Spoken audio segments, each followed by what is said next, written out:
Cartoon TV. Gaganpur में रहने वाला कुंदन लाल एक बहुत ही ईमानदार और दयालु व्यक्ति था। उसके गांव में एक वड़ा पाव की दुकान थी और गांव के सभी लोग वड़ा पाव खाने के लिए उसी की दुकान पर आया करते थे, क्योंकि उसके वड़ा पाव सस्ते और स्वादिष्ट हुआ करते थे। कुंदन लाल अपनी पत्नी सुनीता और अपने बेटे चमन के साथ रहता था, लेकिन चमन बहुत ही लालची और कामचोर व्यक्ति था।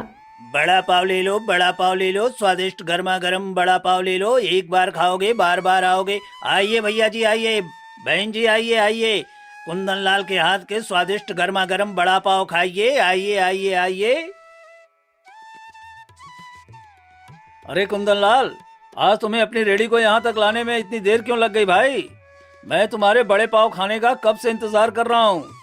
अरे भैया, वो कहा है ना कि आज घर पर थोड़ा काम था, इसलिए मुझे यहाँ आने में थोड़ी देर हो गई। अरे चलो कोई बात नहीं, अब जल्दी से मुझे एक प्लेट गर्मा गर्म पाव खिला दो। मेरा मुंह इसको खाने के लिए बेहद तरस रहा है। जी भैया, आप बस 1 मिनट रुकिए, मैं अभी आपके लिए एक प्लेट बड़ा पाव लगा देता हूँ। अरे वाह भाई वाह, मैं तुम्हारे बड़ा पाव हर रोज खाने के लिए आता हूँ और हर रोज इसका जो स्वाद है ना, बहुत ही स्वादिष्ट होता है। इसे खाकर तो मजा आ गया। अच्छा, एक बात बताओ, तुम अपने बड़ा पाव में ऐसा क्या मिलाते हो जिससे ये इतना स्वादिष्ट लगता है? अरे भैया जी, इसमें मैं आपके प्यार की थोड़ी सी मिठास डाल देता हूँ, जिससे ये और भी स्वादिष्ट हो जाता है। भाई, बातें बनाना तो कोई तुमसे सीखे। अच्छा एक काम करो, 1 प्लेट बड़ा पाव पैक कर दो। वो क्या है ना, मेरी पत्नी को भी तुम्हारे हाथ का बड़ा पाव बहुत अच्छा लगता है। अगर मैं उसके लिए बड़ा पाव नहीं ले गया तो वो मुझे मार मार कर मेरा ही बड़ा पाव बना देगी। ठीक है भैया जी, मैं अभी आपकी पत्नी जी के लिए भी 1 प्लेट बड़ा पाव पैक कर देता हूँ, एकदम अच्छे से बना करके। और फिर कुंदन लाल उस व्यक्ति को 1 प्लेट वड़ा पाव पैक करके दे देता है और वह व्यक्ति कुंदन लाल को पैसे देकर वहाँ से चला जाता है। चलो, आज की पहली कमाई तो हो गई। अब जल्दी से मुझे और भी बड़ा पाव बनाने होंगे, मेरे ग्राहक आते ही होंगे। कुंदन लाल के वड़ा पाव बहुत ही स्वादिष्ट होने के साथ साथ सस्ते होते थे, जिसकी वजह से गांव के सभी लोग उसकी रेडी पर वड़ा पाव खाने के लिए आया करते थे। शाम तक उसके सारे वड़ा पाव बिक जाते हैं और वह अपनी रेडी लेकर घर आ जाता है। ए जी, आप आ गए? देखिए ना, ये नालायक अभी तक सो रहा है। मैं इसको कब से जगाने की कोशिश कर रही हूँ, लेकिन ये उठने का नाम ही नहीं ले रहा है। अरे ये भगवान, ये तूने मुझे कैसा बेटा दिया है? काम नाम कुछ करता नहीं है, बस सुबह दोपहर शाम सोता रहता है। अरे भाग्यवान, तुम यही रुको, मैं अभी इसको जगा कर आता हूँ। चमन, अरे ओ चमन, ये कोई टाइम है सोने का? शाम हो रही है और तू अभी तक सो रहा है। अरे लगता है पिताजी आ गए, मुझे कोई बहाना बनाना होगा, वरना पिताजी मुझे आज छोड़ेंगे नहीं। चमन, मैं तुझे आखिरी बार समझा रहा हूँ, तू उठता है कि मैं तुझे डंडे से मार कर उठाऊं? पिताजी, आज सुबह से मेरा सिर बहुत तेज ही चकरा रहा है और सुबह से ही मुझे उल्टी और पेट दर्द हो रहा है। बस इसलिए पिताजी, मैं सुबह से सो रहा हूँ। अच्छा, तो ये मुझसे बचने के लिए नाटक कर रहा है। अभी इसको मजा चखाता हूँ। पिताजी, आप यहाँ से जाइए ना, मेरा सिर बहुत तेज दुख रहा है, मुझे सोने दीजिए। बेटा, तूने मुझे पहले क्यों नहीं बताया कि तेरा सिर दुख रहा है? तो यही रुक, मैं अभी डॉक्टर को बुला कर लाता हूँ। अब वो तेरे दोनों पिछवाड़े में जोर से इंजेक्शन लगाएगा तो तेरा सिर दर्द चुटकियों में ठीक हो जाएगा। डॉक्टर का नाम सुनकर चमन बहुत ही ज्यादा डर जाता है और वह कुंदन लाल से कहता है, अरे नहीं पिताजी, डॉक्टर को मत बुलाइए, मुझे इंजेक्शन लगवाने में ना बहुत डर लगता है। लेकिन बेटा, जब तू इंजेक्शन नहीं लगवाएगा तब तक तू ठीक कैसे होगा? तो यहीं रुक, मैं अभी डॉक्टर को बुला कर लाता हूँ। अरे नहीं पिताजी, मैं बिल्कुल ठीक हूँ, मुझे कुछ नहीं हुआ है, मैं तो बस सोने के लिए नाटक कर रहा था। हाँ, अब आया ना ऊंट पहाड़ के नीचे? बेटा, मैं तेरा बाप हूँ, मैं चुटकियों में पता लगा सकता हूँ कि तेरे साथ कब और क्या होने वाला है। अरे पिताजी, आप ज्योतिष हैं तो आप मेरे बारे में सब जानते हैं। अरे चुप कर बेवकूफ। और सुन, कल से तू मेरे साथ बड़ा पाव की रेडी लगाएगा और मेरे काम में मेरा हाथ बटाएगा, समझे? नहीं पिताजी, मैं आपके साथ बड़ा पाव नहीं बेचूंगा। मुझे बड़ा पाव बेचने में कोई दिलचस्पी नहीं है। मैं कुछ बड़ा करना चाहता हूँ। हैं? क्या कहा रे तूने? हैं? अगर कल से तू मेरे साथ बड़ा पाव बेचने नहीं गया तो मैं तुझे मार मार कर ना चटनी बना दूंगा और उस चटनी को बड़ा पाव में लगाकर ग्राहक को बेच दूंगा, समझा? समझ गया पिताजी, ठीक है, मैं कल से आपके साथ बड़ा पाव बेचने जरूर जाऊंगा। अगले दिन दोनों बाप बेटे अपनी रेडी लेकर वड़ा पाव बेचने के लिए बाजार जाने लगते हैं। आओ भाई आओ, गर्मा गर्म बड़ा पाव खाकर जाओ। एक बार खाओगे अंगुलियां चाटते रह जाओगे। आओ भाई आओ, बड़ा पाव खाओ। चमन की आवाज सुनकर एक भिखारी उनके रेडी के पास आता है और उनसे कहता है, बेटा, कुछ दिनों से मैंने कुछ नहीं खाया है, क्या मुझे एक प्लेट बड़ा पाव खाने को मिल सकता है? अरे ओ काका, हम यहाँ मुफ्त में बड़ा पाव नहीं बेचते हैं। बड़ा पाव की एक प्लेट 10 रुपए की है। 10 रुपए दीजिए और बड़ा पाव खाकर जाइए। लेकिन बेटा, मेरे पास तो तुम्हें देने के लिए 1 रुपया भी नहीं है। अरे अगर आपके पास पैसे नहीं है तो यहाँ से चलते बनिए, हम आपको मुफ्त में बड़ा पाव नहीं खिला सकते। चमन, ये कोई तरीका है बड़े बुजुर्गों से बात करने का? हैं? क्या मैंने तुझे यही संस्कार दिए हैं? काका जी, आप 1 मिनट रुकिए, मैं अभी आपको बड़ा पाव खिलाता हूँ। और फिर कुंदन लाल मुफ्त में उस भिखारी को वड़ा पाव खिलाने लगता है। बेटा, तुम्हारा बहुत बहुत शुक्रिया।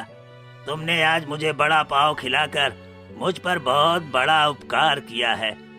भगवान तुम्हें हमेशा खुश रखे और तुम्हारा यह बड़ा पाव की रेडी दिन दुनी रात चौगनी तरक्की करती रहे। इतना कहकर वह भिखारी कुंदन लाल को ढेर सारी दुआएं देकर वहाँ से चला जाता है। और तभी चमन कुंदन लाल से कहता है, अरे पिताजी, ये आप क्या कर रहे हैं? वैसे ही हमारा बड़ा पाव का दाम बहुत ही ज्यादा कम है और ऊपर से आप लोगों को मुफ्त में बड़ा पाव खिला रहे हैं। अगर ऐसा ही चलता रहा तो फिर हमारी कमाई कैसे होगी? अरे बेटा, लोगों की मदद करना तो पुण्य का काम होता है। अगर हम आज किसी की मदद नहीं करेंगे तो कल से दूसरे लोग भी हमारी मदद नहीं करेंगे। ठीक है पिताजी, जैसी आपकी मर्जी। मैं कौन होता हूँ आपसे बहस करने वाला? ऐसे ही शाम हो जाती है। शाम को दोनों बाप बेटे वड़ा पाव बेचकर अपनी रेडी लगाकर घर आ जाते हैं। अरे आप दोनों आ गए, आप हाथ मुंह धो लीजिए, मैं अभी आप दोनों के लिए खाना लगा देती हूँ। दोनों बाप बेटे हाथ मुंह धोकर खाना खाने के लिए बैठ जाते हैं। और फिर सुनीता चमन से कहती है, चमन, अपने पिताजी के साथ कैसा रहा आज का दिन? बढ़िया था माँ, बस पिताजी अपने बड़े पाव की रेडी को सही ढंग से नहीं चलाते हैं। तू ऐसा क्यों कह रहा है चमन? आखिर क्या कर दिया तेरे पिताजी ने? माँ, आप तो जानती ही हैं कि पिताजी केवल 10 रुपए प्लेट में ही बड़ा पाव की रेडी लगाते हैं और ऊपर से कुछ लोग को मुफ्त में बड़ा पाव खिलाने लगते हैं। तो फिर आप ही बताइए, हमारी कमाई कैसे होगी? ए जी, सही तो कह रहा है हमारा चमन, आप मुफ्त में लोगों को बड़ा पाव खिलाने लगते हो, क्यों? अरे भाग्यवान, आज हमारी रेडी पर एक भिखारी आया था जिसने कुछ दिनों से कुछ भी नहीं खाया था, इसलिए मैंने उसे मुफ्त में बड़ा पाव खिला दिए। तो तुम ही बताओ कि इसमें बुरा मानने वाली कौन सी बात है? जी, आप ठीक कहते हैं, भूखे को खाना खिलाना तो पुण्य का काम होता है। खैर ये सब छोड़िए, आप दोनों खाना खाइए वरना खाना ठंडा हो जाएगा। बेटा, आज मैं और तेरी माँ कुछ काम से शहर जा रहे हैं। हम दोनों 10 दिनों के अंदर लौट आएंगे। तब तक तुझे अकेले ही बड़ा पाव की रेडी संभालनी होगी। अरे वाह, ये तो बड़ा ही सुंदर अवसर है पैसा कमाने का। जब तक पिताजी नहीं आ जाते तब तक मैं ज्यादा दाम लगाकर बड़ा पाव बेचूंगा। हाँ। अरे चमन, क्या सोच में पड़ गया तू? बड़ा पाव की रेडी संभाल तो लेगा ना? जी जी पिताजी, आप निश्चिंत होकर जाइए, मैं बड़ा पाव की रेडी को अच्छे से संभाल लूंगा। अच्छा ठीक है, अब हम दोनों चलते हैं वरना हमारी बस निकल जाएगी। इतना कहकर कुंदन लाल और सुनीता वहाँ से चले जाते हैं और चमन भी अपने वड़ा पाव की रेडी लेकर बाजार पहुँच जाता है। लेकिन अब चमन ने वड़ा पाव का दाम 10 रुपए प्लेट से सीधे 20 रुपए प्लेट कर दिया था। आओ भाई आओ, चमन के हाथ के स्वादिष्ट बड़ा पाव खा कर जाओ। जल्दी से आइए, वरना चमन के हाथ के बड़ा पाव खत्म हो जाएंगे। आओ भाई आओ। अरे ओ चमन भैया, आज कुंदन भैया कहीं नजर नहीं आ रहे। पहले तो वो ही यहाँ बड़ा पाव बेचा करते थे ना। दीदी, वो कुछ काम से शहर गए हैं, इसलिए मैं बड़ा पाव बेच रहा हूँ। अच्छा तो ये बात है, कितने रुपए प्लेट है तुम्हारे ये वड़ा पाव? दीदी सिर्फ 20 रुपए प्लेट। अगर आप एक बार खाएंगी तो बार बार आएंगी। हाँ। क्या 20 रुपए प्लेट? लेकिन कुंदन भैया तो 10 रुपए प्लेट वड़ा पाव देते थे, तो फिर अचानक से तुमने इनका दाम क्यों बढ़ा दिया? अब क्या करें दीदी, महंगाई भी ना आसमान को छू रही है। बड़ा पाव बनाने के लिए मसाले भी अब महंगे हो चुके हैं। बस इसलिए मुझे अपने बड़े पाव का दाम बढ़ाना पड़ा। अच्छा ठीक है, मुझे एक प्लेट वड़ा पाव पैक करके दे दीजिए। जी दीदी, मैं अभी आपको एक प्लेट बड़ा पाव पैक करके देता हूँ। और फिर चमन उस औरत को एक प्लेट वड़ा पाव पैक करके दे देता है और वे औरत चमन को पैसे देकर वहाँ से चली जाती है। बेटा क्या नाम है तुम्हारा? बाबा जी, मेरा नाम चमन है और मैं यहाँ बड़ा पाव बेचता हूँ। लेकिन बाबा जी, आप कौन हैं? मैंने तो आपको इस गांव में पहले कभी नहीं देखा।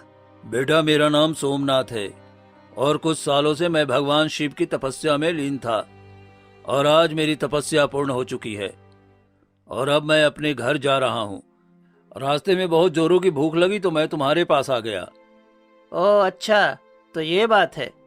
देखिए बाबा जी, मैं आपको बड़ा पाव तो खिला दूंगा, लेकिन आपको मुझे 20 रुपए देने होंगे, क्योंकि एक प्लेट बड़ा पाव का दाम 20 रुपए है। बेटा मैं तुमको पैसे तो नहीं दे सकता, लेकिन मैं तुम्हें एक वरदान दे सकता हूँ जिससे तुम्हें अवश्य लाभ मिलेगा। अरे ओ बाबा, मुझे कोई वरदान नहीं चाहिए। अगर आपके पास पैसे नहीं है तो मैं आपको बड़ा पाव नहीं खिला सकता। अरे तुम जैसे ढोंगी बाबा को मैं अच्छे से जानता हूँ। तुम लोगों को अपनी बातों में फंसाकर उन्हें लूट कर ले जाते हो। तुम मेरा इस तरह से अपमान नहीं कर सकते। मैं कोई ढोंगी बाबा नहीं हूँ। मैं तुम्हें श्राप भी दे सकता हूँ। अच्छा, तो अब मुझे श्राप दोगे? बाबा जी, यहाँ से चले जाओ, वरना मुझे आपको धक्के मारकर यहाँ से निकालना होगा। चलो फुटो। बहुत हो गया अब तुम्हारा, इससे ज्यादा मैं और सहन नहीं कर सकता। मैं तुझे श्राप देता हूँ कि अब से तुम्हारे साथ बुरा ही बुरा होगा और तुम्हें जेल के चक्कर काटने होंगे। और फिर वे बाबा जी चमन को श्राप देकर वहाँ से चले जाते हैं और चमन उनकी बातों को अनसुना करके अपने कामों में लग जाता है। साहब जी, मुझे तो बड़ी भूख लग रही है, चलिए ना इस रेड़ी पर बड़ा पाव खा कर आते हैं। ठीक है हवलदार, भूख तो मुझे भी लगी है। चलो बड़ा पाव खाकर ही अपना पेट भर लेते हैं। इतना कहकर इंस्पेक्टर साहब और हवलदार चमन की रेड़ी के पास पहुंच जाते हैं और उससे कहते हैं, अरे ओ भाई, बड़ा पाव कैसे दिए? इंस्पेक्टर साहब, बड़ा पाव का दाम केवल 20 रुपए प्लेट है। तो बताइए कितने प्लेट लगा दूं आप दोनों को? अरे भाई, इसमें पूछने वाली क्या बात है? जल्दी से हम दोनों को एक एक प्लेट बड़ा पाव लगा दो। जी हवलदार जी, आप बस 1 मिनट रुकिए, मैं अभी आप दोनों के लिए एक एक प्लेट बड़ा पाव लगा देता हूँ। जैसे ही इंस्पेक्टर साहब वड़ा पाव खाने लगते हैं, तभी उनके वड़ा पाव में एक मरा हुआ चूहा निकल जाता है, जिसे देखकर इंस्पेक्टर साहब आग बबूला हो जाते हैं। अरे ये क्या, मेरे बड़ा पाव में मरा हुआ चूहा निकला है। अरे साहब जी, मेरे बड़े पाव में तो मरा हुआ कॉकरोच निकला है। लगता है ये व्यक्ति हमें मारना चाहता है। क्यों बे, तू अपने बड़ा पाव में मरे हुए चूहे और कॉकरोच डालता है क्या? हैं? तू हमें मारना चाहता है? अरे ये कैसे हो गया? मेरे बड़ा पाव में चूहा और कॉकरोच ये कैसे निकल सकते हैं? लगता है ये बाबा जी के श्राप के कारण हो रहा है। हे भगवान, हे भगवान, मुझे बचा लेना। क्यों बे, चुप क्यों हो गया? बता ना, तेरे बड़ा पाव में चूहे और कॉकरोच कहाँ से आए? इंस्पेक्टर साहब, मुझे नहीं पता मेरे बड़ा पाव में चूहे और कॉकरोच कहाँ से आए। मेरी बात का विश्वास कीजिए। क्या तुझे पता है, अगर हम मरे हुए चूहे वाला बड़ा पाव गलती से खा लेते तो हमारी मौत भी हो सकती थी। सजा तो तुझे मिलेगी, बराबर मिलेगी। हवलदार, गिरफ्तार कर लो इसको और इसको जेल में डाल दो। और फिर हवलदार चमन को पकड़कर थाने ले जाते हैं और उसे जेल में बंद कर देते हैं। जब कुछ दिन जेल में रहेगा ना, तो खुद ब खुद अकल ठिकाने आ जाएगी तुम्हारी। हवलदार साहब, मुझे छोड़ दीजिए, इसमें मेरी कोई गलती नहीं है। हर मुजरिम गलती करके यही कहता है, मुझे छोड़ दीजिए, समझा?